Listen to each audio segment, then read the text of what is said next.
नमस्कार दोस्तों, आज हम लोग इस वीडियो में क्लास 10th के साइंस का एक बहुत ही इम्पोर्टेंट क्वेश्चन देखेंगे। तो देखिए, क्वेश्चन है परिपथ में एमीटर को श्रेणी क्रम एवं वोल्ट मीटर को पार्श्व क्रम में क्यों जोड़ा जाता है। तो आपसे यहाँ क्वेश्चन पूछ रहा है कि परिपथ में एमीटर को हमेशा श्रेणी क्रम में क्यों जोड़ा जाता है और वोल्ट मीटर को हमेशा पार्श्व क्रम यानी समांतर क्रम में ही क्यों जोड़ा जाता है। तो चलिए इसका आंसर जानते हैं। परिपथ में एमीटर को श्रेणी क्रम में इसलिए जोड़ा जाता है ताकि संपूर्ण विद्युत धारा उसमें से होकर प्रवाहित हो सके।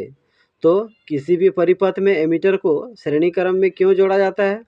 किसी भी परिपथ में एमीटर को श्रेणी क्रम में इसलिए जोड़ा जाता है ताकि जो संपूर्ण विद्युत धारा है वो उससे प्रवाहित हो सके। परिपथ में वोल्ट मीटर को पार्श्व क्रम में इसलिए जोड़ा जाता है ताकि परिपथ में विद्युत धारा की मात्रा में कमी न आए।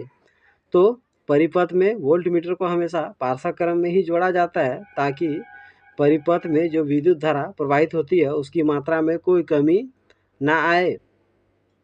तो आप समझ गए कि परिपथ में एमीटर को श्रेणी क्रम और वोल्ट मीटर को पार्श्व क्रम में क्यों जोड़ा जाता है।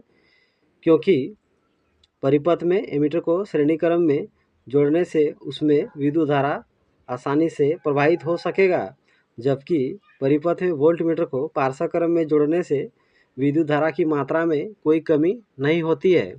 तो इस क्वेश्चन में कुछ पॉइंट आपको हमेशा याद रखना होगा कि परिपथ में एमीटर को हमेशा श्रेणी क्रम में ही जोड़ा जाता है। तो ये एक नंबरिया क्वेश्चन में पूछा जाता है कि एमीटर को किस क्रम में जोड़ा जाता है, तो श्रेणी क्रम में। और किसी भी परिपथ में वोल्ट मीटर को हमेशा पार्श्व क्रम में जोड़ा जाता है। तो ये दो पॉइंट हमेशा याद रखिए कि एमीटर को हमेशा श्रेणी क्रम में जोड़ा जाता है और वोल्ट मीटर को हमेशा पार्श्व क्रम यानी समांतर क्रम में जोड़ा जाता है। इसके अलावे आप ऐसे भी आंसर लिख सकते हैं कि परिपथ में एमीटर को श्रेणी क्रम एवं वोल्ट मीटर को पार्श्व क्रम में इसलिए जोड़ा जाता है ताकि विद्युत धारा और वोल्टेज का सही मापन हो सके।